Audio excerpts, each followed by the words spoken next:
Nagustuhan mo ba talaga yun? Tanong ni Damho, na halatang nagulat. Siyempre, Tara na sa ibaba, dapat handa na ang lahat ngayon, sagot ni Jinbu. Para siyang isang tunay na weirdo na laging iniisip ang pagkain. Sa mesa, naghihintay ang sashimi na may pulang bean sprouts at, siyempre, isang bote ng mai upang basain ang lalamunan.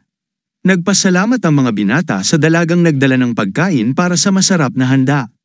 Hindi pa nasubukan ni Puki ang alak noon, ngunit ngayon, napuno siya ng kakaibang pakiramdam. Binuksan niya ang cork ng maingat at inamoy ang natatanging halimuyak nito. Sinubukan ni Damho ang mai at naramdaman ang lamig ng alak na damaloy sa kanyang lalamunan. Ito ba ang dahilan kung bakit gustong-gusto nila ito? Naisip niya. Sa sandaling yun, isang kamay ng babae ang lumitaw mula sa kurtina at itinulak ang tela. Ang estranghero ay may suot na headdress na may nakakabit na manipis na tela, kung saan bahagya lamang makita ang kanyang maamong mukha. Nang pumasok siya, agad na napalingon ang lahat ng mata sa kanya. Ang kanyang kagandahan at kaakit-akit na hubog ay agad na nakakuha ng atensyon ng bawat lalaki. Isang lasing ang tumayo at napansin ang lakas ng kanyang aura. Nakakaakit talaga, hindi ko alam kung ano ang iisipin, sigaw naman ng isa pa. Dumaan ang babae sa mesa ni Damho at ng kanyang kaibigan. Sa pagtama ng kanilang mga mata, napansin niya ang kakaibang tingin nito kumpara sa iba. Sa kanyang mga mata, tanging madilim na kawalan ang makikita, imposibleng mabasa ang anumang emosyon. May hawak siyang espada na nagdagdag ng kakaibang karisma sa kanya. Naunawaan niyang may mga tao talagang tulad niya, yaong may pananaw na naiiba sa karamihan. Hindi ito simpleng nakatagong emosyon, kundi isang tunay na misteryo. Ipinatong niya ang espada sa tabi niya, ipinakita kung gaano ito kahusay sa balanse. Ang talam ay nakahiga ng pantay mula sa dulo hanggang sa hawakan, hindi natitinag. Lumapit ang isang waitress sa kanya, at tinanong niya kung may bakanteng kwarto. Meron po, pero hindi pa nalilinis, sagot ng waitress. Pumayag ang babae at nagdagdag ng plato ng noodles sa kanyang order. Sa sandaling yun, may nagkomento ng malakas sa bulwagan, ngayon ko lang siya nakita dito. Isang lalaki na naakit sa kanyang anyo, ang tumayo at lumapit sa kanya. Nagpakilala siya ng malakas, sinasabing dapat kilala siya ng lahat sa baryo. Ipinagdiinan niyang mag-isa lamang ang babae, at inimbitahan itong sumali sa kanilang mesa. Ngunit isang malinaw na salita ang narinig mula sa babae, umalis ka. At hindi lang yon, dagdag pa niya, nakakadiri ka. Umalis ka dito. Nag-init ang ulo ng lalaking nagpakilalang si Hor dahil sa kanyang sinabi. Samantala, ang iba sa bulwagan ay nagtawanan lamang sa kanya. Isa na rito si Cho, na pabirong nagsabi na minsan na rin siyang tinanggihan dahil hindi siya marunong makipag-usap sa babae. Ngunit hindi madaling sumuko si Kagno. Buong kapal ng mukha niyang inabot ang manipis na tela na tumatakip sa mukha ng babae. Pwede ko bang makita ang mukha mo? Gustong-gusto talaga kita, sabi niya habang sinusubukang itaas pa ang tela. Ngunit ang babae ay agad na kumilos. Mahigpit niyang hinawakan ang chopstick, handang kumilos ng mabilis. At agad na kumilos ang kanyang mga daliri, ang hampas ng chopstick ay tumama ng diretso sa kamay ng bastos na lalaking may bigete. Isang matinding sakit ang damapo sa kanya, bagamat hindi niya agad naintindihan kung ano ang nangyari. Ilang segundo pa ang lumipas bago niya napagtanto, dumadaloy na ang dugo mula sa kanyang kamay. Napakabilis ng pagkakahagis ng chopstick, tumagos ito sa kanyang braso. Nagsimula ng mag-alala ang iba sa bulwagan. Agad na lumapit ang mga bata upang tulungan siya at sinabihan siyang magtiis. Ayos lang, magiging maayos din ang lahat, sabi nila upang pakalmayan siya. Papatayin ko ang babaeng yun, sigaw niya nang may galit. Ang iba pang lalaki ay nagalit din, ipagtanggol ang kanilang kaibigan. Paano niya nagawang salakayin ang kaibigan namin? Sigaw ng mga galit na boses. Patayin siya, sigaw ng iba, habang inilabas ang kanilang mga espada. Ngunit isa pang hanggal ang tinamaan ng parehong chopstick sa pagkakataong ito sa leeg. Agad siyang namatay at kasunod niya ang iba pang nagtangkang umatake. Ang isa pang lalaking sumubok ay naputulan ng litid at bumagsak, hindi na makagalaw. Ang kanyang mga galaw ay napakanatural, para bang isang sayaw ng kamatayan na pinino hanggang sa kasukdulan.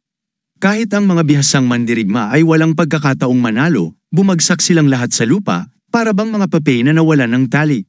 Sa kanyang kamay, ang isa pang chopstick ay kumikislap sa asul na liwanag.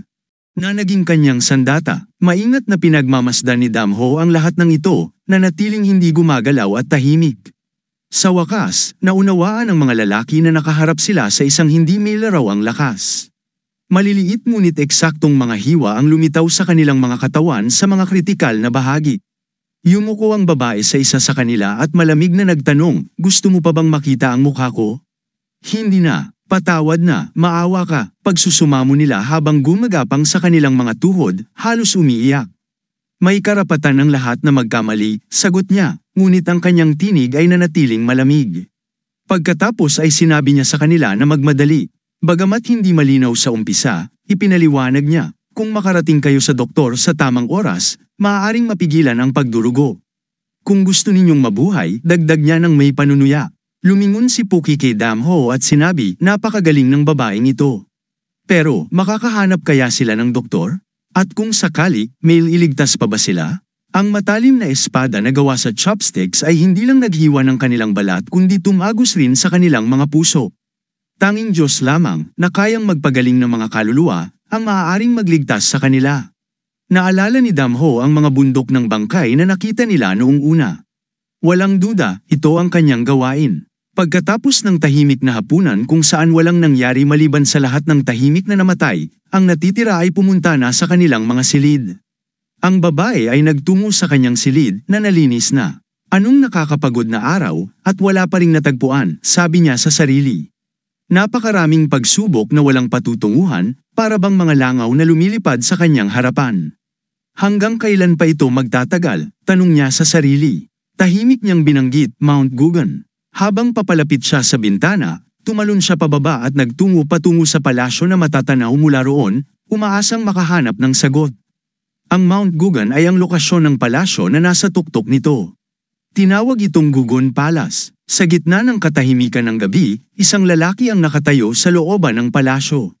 Siya si Cholan Janan, ang tagapamahala. Mabilis ang tibok ng kanyang puso, hindi mapakali ang gabi para sa pagtulog.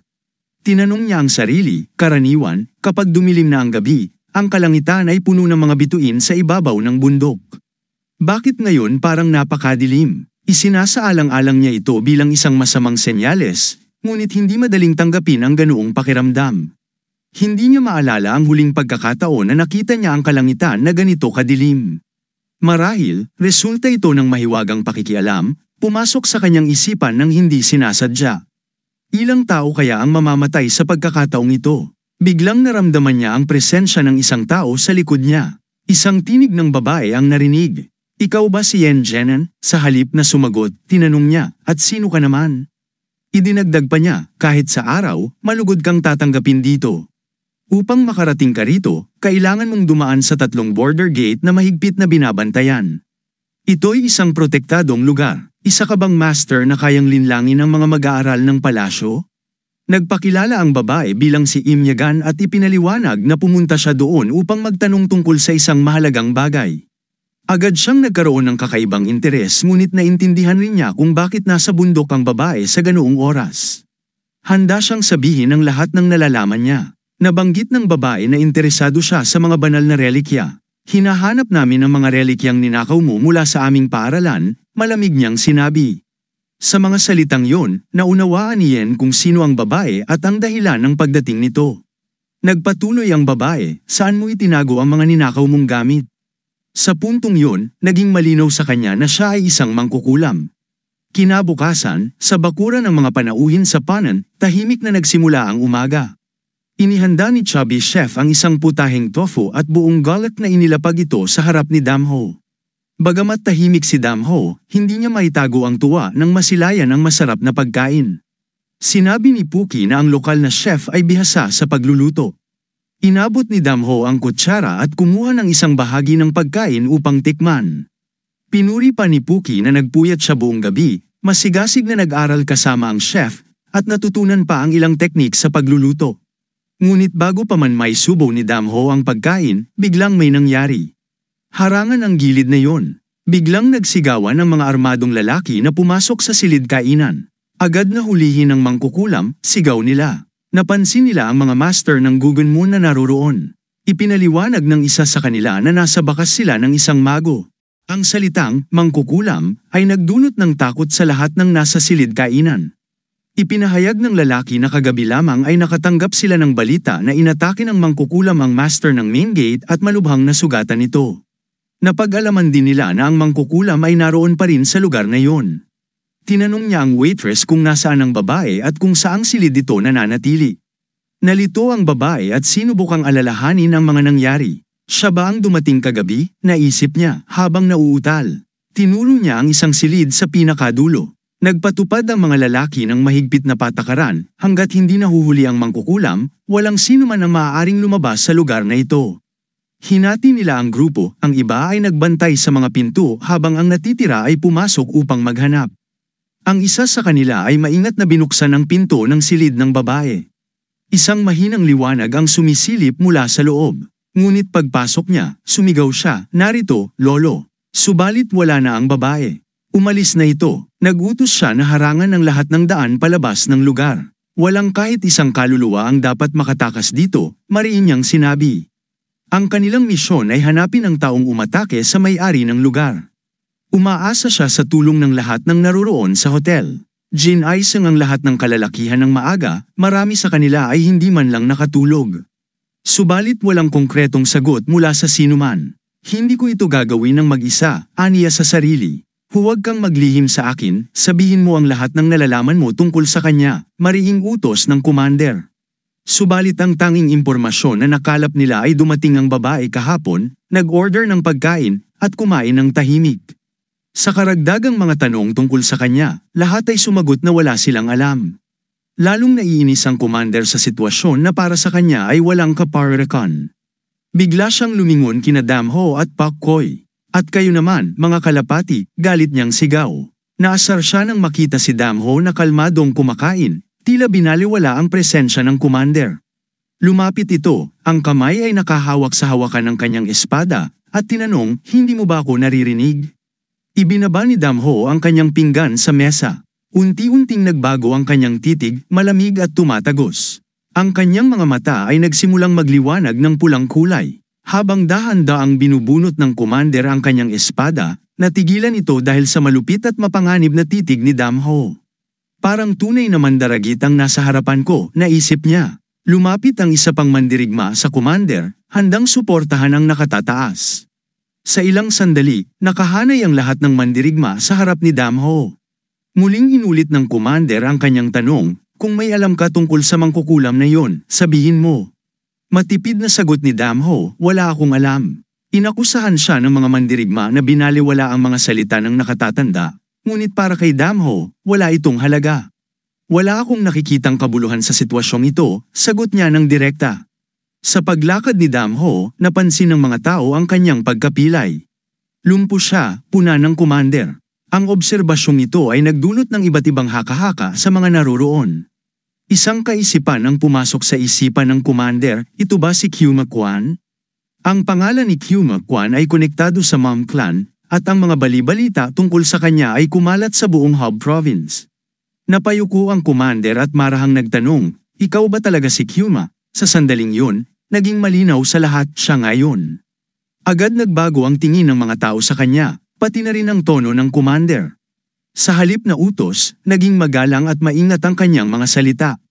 Humingi siya ng paumanhin kay Damho para sa istorbo at ipinaliwanag na kinakailangan nila ang anumang impormasyon tungkol sa mangkukulam. Kalmadong inulit ni Damho na wala siyang nalalaman. Dagdag pa niya, "Kung nais mong hulihin ang isang hayop, tumakbo ka at hulihin mo ito, huwag puro salita." Tumango ang commander, bagamat nanginginig pa rin. "Tama ka, tumatakbo na kami sa kanyang likuran," sagot nito, sabay dagdag ng isang nerbyosong ngiti. "Buti na lang at hindi mo siya nakasalubong," ani pa ng commander. Matapos ang maikling usapan, tumalikod si Damho at sinabi kay Pak Koy na oras na para umalis. Ang commander ay labis na kaba at naguluhan. Ang lahat ng chismis na ang mga mages ay pawang kalalakihan ay tila napabulaanan. Hindi na natirang buhay sa mga mandirigma na nakipaglaban sa kanila. Ngayon, ang pangunahing misyon nila ay mahuli ang mangkukulam. Mahigpit na iniutos ng commander sa kanyang mga tauhan na iwasan ang anumang sagupaan kay Kyuma. Sa halip, dapat nilang ituon ang kanilang pansin sa paghahanap at pagdakip sa mangkukulam. Ang insidente noong nakaraang gabi ay nagdulot ng tensyon sa lungsod. Halos walang tao sa lansangan, at ang mangilan-ngilan na naglalakas loob lumabas ay abala rin sa paghahanap sa mangkukulam. Iniutos na suriin ang sinumang magdulot ng kahit kaunting hinala. Subalit, walang sinumang naglakas loob na gambalain sina Damho at Jimbo Chungwan. Ang utos ni Janine na huwag silang abalahin ay mahigpit na nasunod. Walang makasagot kung hanggang kailan magtatagal ang paghahanap. Sa wakas, narating nila ang kanal na patungo sa labasan. Mula sa Sujeon Prefecture, nakatayo si Damho sa harap ng napakagarbong gusali. Alam niyang walang sinuman ang makakaalala sa kanila sa kalaunan. Gayunpaman, may mga taong agad na nakakita sa kanila at nakilala sila. Ano ang nagdala sa kanila rito? Tanong ng iba. Hindi natin ito kayang gawin ng mag-isa, naisip nila. Kilala na nila ang pangalan niya at ang utos na huwag kailanman makipag-ugnayan sa kanya. Ngunit biglang may sumigaw, mangkukulam. Nakita siya, may nagulat na nakita ito 10 milya ang layo. Isa sa kanila ang agad tumakbo patungo roon, kumbinsidong kailangan siyang mahuli. Sumunod ang iba, lahat patungo sa parehong direksyon. Totoo ba na malubhang nasugatan niya ang master ng Gang Palace? Tanong ni Puki na puno ng pagtataka. Kalmadong sumagot si Damho, oo, totoo. Dagdag pa niya, malalaman mo kung paano ko nalaman ito kapag natuto ka ng martial arts. Biglang tumingin si Chubby kay Damho at mariing sinabi, gusto kong matuto. Talaga bang nais mong maging malakas? Tanong ni Damho. Ngunit malinaw na sagot ni Puki, hindi. At ano ang gusto mo, kung ganoon? Usisa ni Damho. Sa simula, parang nag-aatubili si Puki, tila hirap maghanap ng salita. Ngunit sa huli mariing sinabi, gusto kong magligtas ng buhay ng mga tao. Naisip niya, hindi ba't ang inner strength ay isang bagay na mahiwaga at hindi maunawaan? Aminado si Chubby na na-inspire siya sa kakayahan ni Damho na lampasan ang instinct. Kung ganoon, magagamit ko ba ang inner strength na ito sa pagluluto ng pagkain makakabuti sa mga tao? Tanong niya sa sarili. Muling tinanong ni Damho kung nais niyang matuto ng martial arts. Ipinaliwanag ni Damho na hindi niya ito magagawa. Hindi ito tungkol sa iyo, Jimbo. Tungkol ito sa akin, wika niya. Ang martial art na hawak ko ay ang sining ng pagwasak. Hindi ito bagay sa pananaw mo sa mundo. Idinagdag pa ni Damho, ang hermit punishment, na kilala bilang Donru, ay isang sining na ako lamang ang maaaring magmaster. Ang pagmaster nito ay nangangailangan ng pagiging isang walang awang mamamatay tao tulad ko. Si Jimbo ay hindi maaaring matutunan ito, kahit pa siya'y mag-reincarnate. Naisip ni Jimbo kung maaari siyang matuto ng ibang martial arts.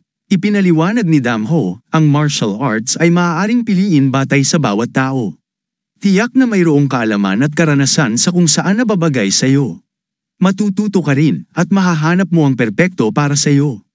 Ang usapan nila ay bahagyang nagbigay ng kapanatagan kay Jimbo. Ngunit habang naglalakad sila, muli nilang naramdaman ang matalim na amoy ng dugo. Malamang mga mandirigma mula sa manor, mungkahi ni Puki. Nakakita sila ng isang bundok ng mga bangkay. Mukhang hindi man lang nila naramdaman ang sakit sa oras ng kanilang kamatayan, puna ni Puki. Purong kasanayan sa espada na magdudulot sa iyo ng paghihirap. Ang mangkukulam ay may hawak na espada. Para sa kanya, ang lakas ng kanyang mga kalaban ay tila walang saysay. Hindi mahirap para sa kanya ang lumaban sa kanila. Ang mga tao roon ay hindi nagdulot ng kahit anong banta sa kanya.